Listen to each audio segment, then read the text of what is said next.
Oui, bonjour les amis. Alors aujourd'hui, on retrouve l'évangile de Luc. Alors cette fois-ci, toujours au chapitre 5, les versets 27 à 32. Alors vous allez voir, c'est un peu bizarre parce que quand on voit ça comme ça n'a rien à voir avec le reste de l'histoire.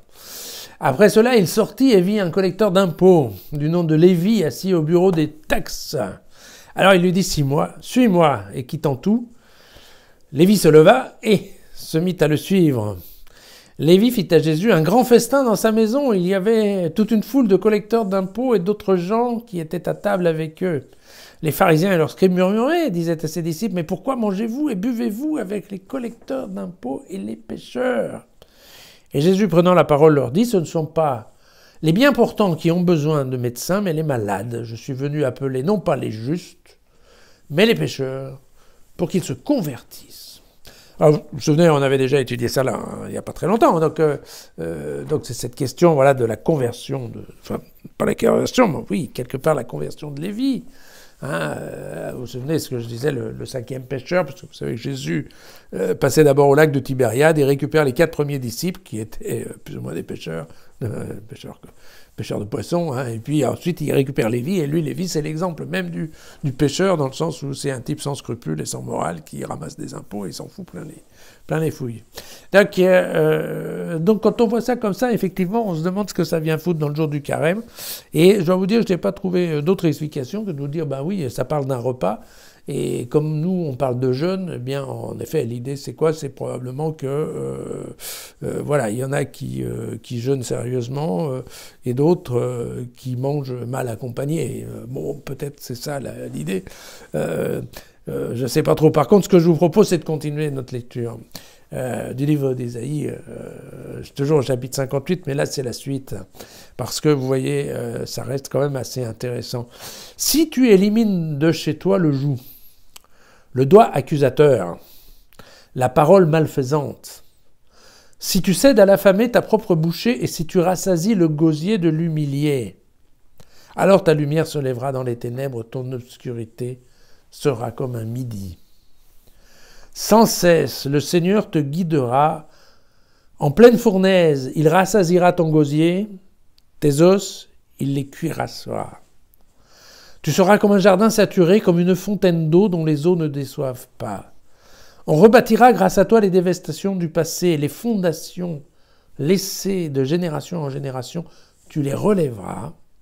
On t'appellera réparateur des brèches, restaurateur des ruelles, pour qu'on y habite. Si tu t'abstiens de démarches pendant le sabbat et de traiter les bonnes affaires en mon saint jour, si tu appelles le sabbat jouissance, le saint jour du Seigneur, glorieux, si tu le glorifies, en renonçant à mener tes entreprises, à tomber sur la bonne affaire et à tenir des palabres sans fin, alors tu trouveras ta jouissance dans le Seigneur, je t'emmènerai en char sur les hauteurs de la terre, je te ferai savourer le patrimoine de Jacob, ton père. Oui, la bouche du Seigneur a parlé. Alors, quand on lit ça comme ça, c'est un peu bizarre, parce que bon, ces textes, ils sont anciens, donc évidemment. Mais juste pour essayer de vous faire comprendre un tout petit truc, qui est le deuxième paragraphe, vous savez, où on rebâtira grâce à toi les dévastations du passé, et on t'appellera réparateur des brèches ou restaurateur des ruelles pour qu'on y habite. Pourquoi on parle de ça? Eh bien, tout simplement parce que, effectivement, au moment où, très clairement, au moment où Cyrus des Perses arrive et reprend la main, entre autres sur le terrain de Jérusalem, et donc je vous ai dit, c'est le moment aussi où il autorise la reprise du culte, il autorise aussi le retour des exilés de Babylone. On a l'impression que le programme est tout fait, que ça va repartir plein pot, qu'on va reconstruire le temple à toute vitesse, et la ville de Jérusalem, qui je vous rappelle, n'était pas forcément en très bon état. Or, en fait, les choses ne se passent pas aussi vite que ça, parce que si les Perses sont effectivement assez ouverts, puisque effectivement, d'ailleurs, les Perses vont proposer aux Juifs une certaine autonomie. Ouais, pas vraiment une certaine autonomie. Ce qu'ils vont proposer, c'est de dire, et ils le feront avec chacune de leurs provinces, ils diront, ok, contrairement à Rome, qui a dit, écoutez, voilà, moi, la loi ici, c'est la loi romaine, eux diront, ben non, on va reprendre la loi dont vous avez l'habitude de fonctionner, qui est la vôtre, mais vous allez la présenter à Cyrus, et puis Cyrus vous dira si ça va ou si ça va pas. Et si ça va, il dira, eh bien d'accord, cette loi, c'est ma loi pour ce territoire.